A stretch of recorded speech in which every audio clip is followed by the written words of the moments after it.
अस्सलाम वालेकुम everyone, my self सना। कैसे हैं आप सब? Hopefully you are all doing great. I am fine too, अल्हम्दुलिल्लाह। Welcome back again. Vlog start हो रहा है लेट मॉर्निंग से और मैं ब्रेकफास्ट रेडी करने के लिए आई थी किचन में और फ्रिज से ना मैंने कुछ अंडे निकाल कर देखे। ये 2-3 दिन पुराने अंडे हैं, कोई इतने ज़्यादा पुराने नहीं हैं। तो इसमें से ना काफ़ी सारे अंडे ख़राब निकले हैं, जिनमें से मैं ये 4-5 आपको दिखा रही हूँ। और फ्रिज में तो वैसे भी जब अंडे रखे रहते हैं तो ख़राब नहीं होने चाहिए कूलिंग की वजह से, लेकिन मेरे ख्याल से कि ये शॉप से ही इस तरह के आए होंगे, ख़राब होंगे, ऑलरेडी उन्होंने रखे हुए होंगे। तो मैं यहाँ पर आपको ये बताना चाह रही हूँ कि जब भी आप अंडे इस्तेमाल कर रहे हैं ना, आजकल स्पेशली गर्मी बहुत ज़्यादा है, अंडे यूज़ करने से पहले इसको डायरेक्ट किसी सालन में या डायरेक्ट इसका ऑमलेट ना बनाएं। जब आपने मसाला रेडी किया हुआ होता है, इसे पहले एक कटोरी में तोड़ें। जब आपको पता चल जाए कि ये सही है, उसके बाद इसे यूज़ करें।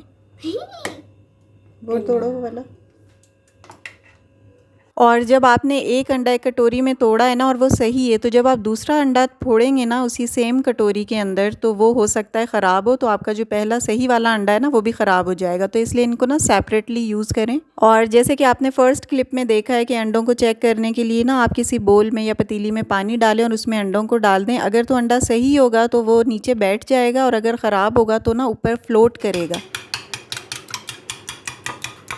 तो स्पेशली गर्मी में ना इस चीज़ का बहुत ख्याल रखें, बच्चे बीमार भी हो सकते हैं इस तरह केयरलेसनेस से। अच्छा, कुछ दिन पहले ना मुझे कमेंट आया था कि आप ना अपना फेस भी हमें दिखाया करें, इस तरह ना हमें बहुत ज़्यादा सेटिस्फेक्शन होगी कि हम आपसे बात कर रहे हैं। तो इसी बारे में ना मेरा आज का व्लॉग है। काफ़ी सारे कॉमेंट्स थे और इसके अलावा DMs भी थे, तो मैंने सोचा कि व्लॉग में ही कुछ बातें ऐसी आप लोगों के साथ शेयर कर लेती हूँ कि मैं वीडियो में अपना फेस क्यों नहीं लाती, क्योंकि आप सबको पता है कि मैं स्टार्टिंग से ही फ्रॉम द डे फर्स्ट मैं फेसलेस वीडियोस ही बनाती हूँ। और जब फेसलेस वीडियोस बनाकर व्लॉग्स के व्यूज़ सेम ही आ रहे होते हैं, तो मेरा नहीं ख्याल कि इतनी ज़्यादा ज़रूरत है आपको कैमरे के सामने आने की। इसके अलावा कई सारी चीज़ें होती हैं जिसको आपने नज़रों में रखना होता है, आपको उसको फेस करना होता है। कभी कभार ऐसा होता है कि फैमिली रिस्ट्रिक्शंस होती हैं और फैमिली बैकग्राउंड भी देखना होता है। एनी हाउ, आप लोग ना मुझे कॉमेंट्स में बताइएगा, स्पेशली वो लोग जो मेरे रेगुलर व्यूअर हैं। और सेकेंडली एक और बात यहाँ ना मैं आप लोगों के साथ शेयर करना चाहती हूँ, that my vlogs are not directed to a specific group of people और अ पर्टिकुलर पर्सन। मैं या कोई भी यूट्यूबर किसी भी किस्म का कोई मोटिवेशनल लेसन या स्पीच आपके साथ जब शेयर करते हैं ना, तो उसमें की गई बातों के कई सारे एस्पेक्ट्स होते हैं, और उस लेसन या उस मोटिवेशनल स्पीच के अंदर ना सोसाइटी की ओवरऑल जनरल बातों को ही डिस्कस किया जाता है, ताकि आप उससे कुछ लर्निंग कर सकें, कुछ सीख सकें। सो लाइकवाइज मेरी वीडियोस भी ऐसी होती हैं जिनमें मेरी कोशिश होती है कि अपनी ब्यूटीफुल यूट्यूब फैमिली के साथ अच्छी अच्छी बातें शेयर करूं और मोटिवेशनल स्पीचेस आपके साथ शेयर करूं, और उन चीज़ों को स्पेशली मैं शेयर करने की कोशिश करती हूं कि जिनको मैं खुद एक्सपीरियंस कर चुकी होती हूं। सो इसलिए मैंने आप लोगों से ये कहा है कि my vlogs are not directed to a specific person. अपने ऊपर ये बातें बिल्कुल मत लेकर जाइएगा, क्योंकि जनरल सोसाइटी की बातें हो रही होती हैं, और अगर कोई बात आपसे इन केस रिलेट कर जाती है तो इट डजंट मीन कि मैंने आपको सुनाया है या आपको मैं कोई बात कह रही हूँ। मुझे तो पता भी नहीं है कि कौन लोग मेरी वीडियोस को देख रहे हैं और कौन नहीं। बस कुछ कभी कभार कमेंट्स ऐसे होते हैं कि जिनसे ना बंदे को थोड़ा बहुत आइडिया तो हो जाता है कि they are not positive for me. आप सब लोग मेरी फैमिली की तरह है। मैं जितनी अपनी फैमिली को इम्पोर्टेंस देती हूँ ना, बिल्कुल उसी तरह मैं आप लोगों को इम्पोर्टेंस देती हूँ। तो आप लोग भी ना कम्युनिटी गाइडलाइंस को फॉलो करते हुए पॉजिटिव कमेंट्स किया करें, ताकि आपका और मेरा साथ ना स्ट्रांग हो और मुझे ना इंकरेजमेंट मिले और मज़ीद स्ट्रगल करके आपके लिए अच्छा कंटेंट लाऊं। जाहिर है आप लोगों की इंकरेजमेंट मेरे लिए बहुत ज़्यादा अहमियत रखती है, और मुझसे मेरे अंदर एक नए तरीके से अच्छे तरीके से काम करने का ना जज्बा पैदा होता है। जाहिर है ये सब चीज़ें तो आप भी एक्सपीरियंस कर चुके हैं कि जब भी हमें किसी काम में अप्रिसिएशन मिलता है तो हम उसी काम को ना और अच्छे तरीके से करने की कोशिश करते हैं। So same is the case with me. जब मैं आप लोगों के अच्छे अच्छे और इनकरेजिंग और पॉजिटिव कमेंट्स पढ़ती हूँ ना, तो मेरे अंदर भी एक नया पैशन पैदा होता है कि मैं अपने काम को और अच्छा करूँ और अच्छा कंटेंट अपनी यूट्यूब फैमिली के लिए लेकर आऊँ। और हमेशा से मैं ऐसा कंटेंट बनाने की कोशिश करती हूँ जिसमें इधर उधर की उल्टी सीधी चीज़ें ना हों। जस्ट घर के जो है किसी बच्चों को या बड़ों को, अपने हस्बैंड को, अपनी मदर को या अपनी सिस्टर वगैरह को मैंने सेलिब्रिटी ना बनाया हुआ हो।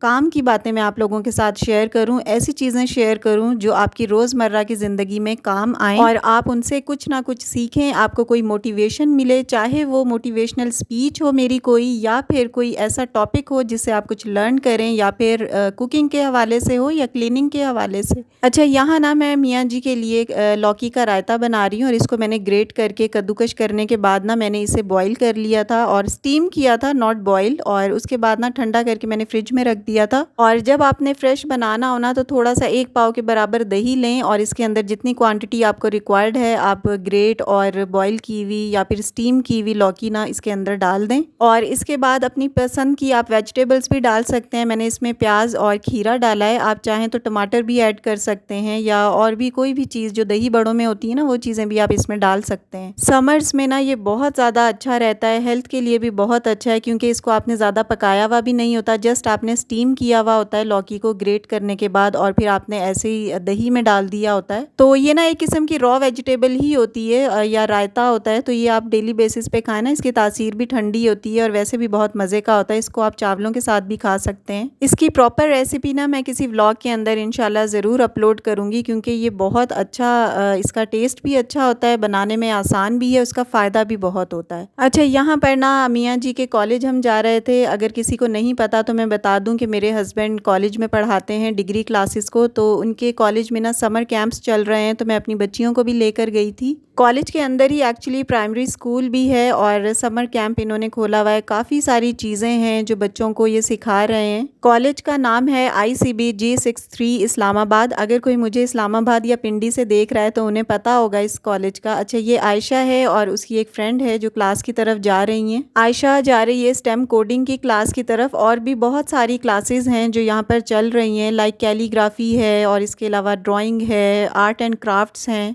म्यूजिक है। जिस तरह एनिमल्स के लिए भी सेगमेंट होते हैं, जिस तरह हमें शेल्टर चाहिए होता है यानी रहने के लिए जगह चाहिए होती है ना, इसी तरह खाने के लिए फूड चाहिए रहता हो या फूड के बगैर रहता हो या पानी के बगैर रहता हो, ठीक है, तो उनको भी वो चाहिए होता है, ठीक है।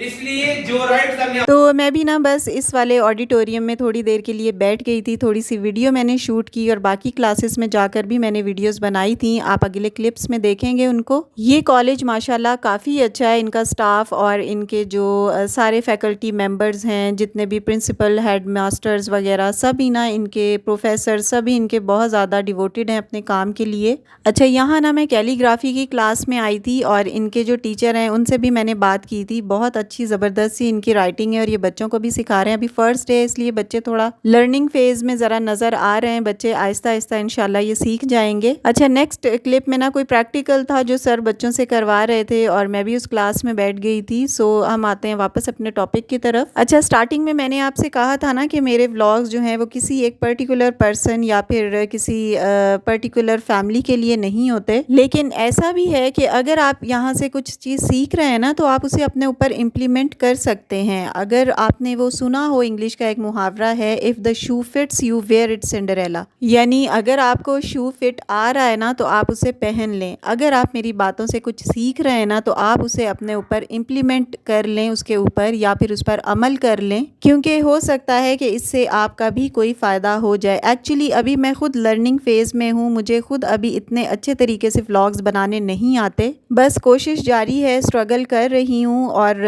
सबसे बड़ी बात यह है कि I am very thankful and grateful to my YouTube family जो मुझे इतना सपोर्ट करते हैं और मेरा साथ देते हैं।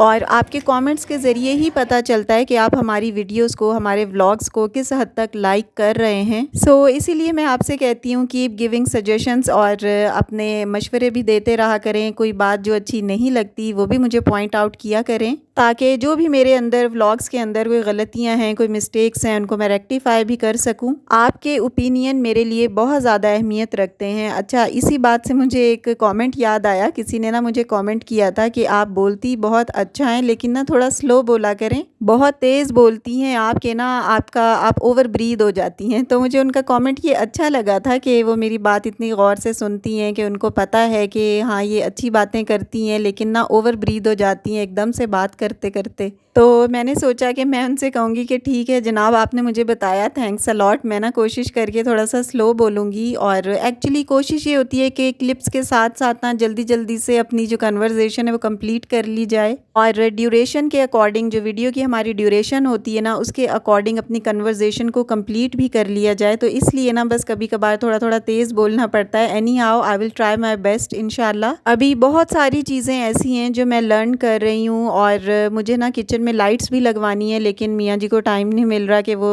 लाइट्स लेकर आएँ और फिर किचन में उसको इंस्टॉल भी करके दें, क्योंकि छुट्टियों के बावजूद ना कॉलेज में समर कैंप्स वगैरह हैं और ये सुबह जाके वही शाम में और रात में आते हैं, तो बिल्कुल भी इनको टाइम नहीं मिल पा रहा। तो इसीलिए ना कई सारी चीज़ें ऐसी हैं जो पेंडिंग हैं, पाइपलाइन में हैं और कई काम हैं जो करने वाले हैं चैनल के हवाले से। सो एंड पर ना यहाँ पर सर बच्चों को योगा और एक्सरसाइज के हवाले से कुछ अवेयरनेस दे रहे थे और मैं भी यहाँ पर सीख रही थी बच्चों के साथ साथ और अपनी फिल्मिंग भी कर रही थी। सो आज के व्लॉग को यहीं पे ख़त्म करती हूँ। वीडियो अच्छी लगी हो तो लाइक कर दीजिएगा। If you are new on my channel, please do subscribe. See you soon in the next video, inshallah. Till then, stay happy, stay fit, and take very good care of yourself.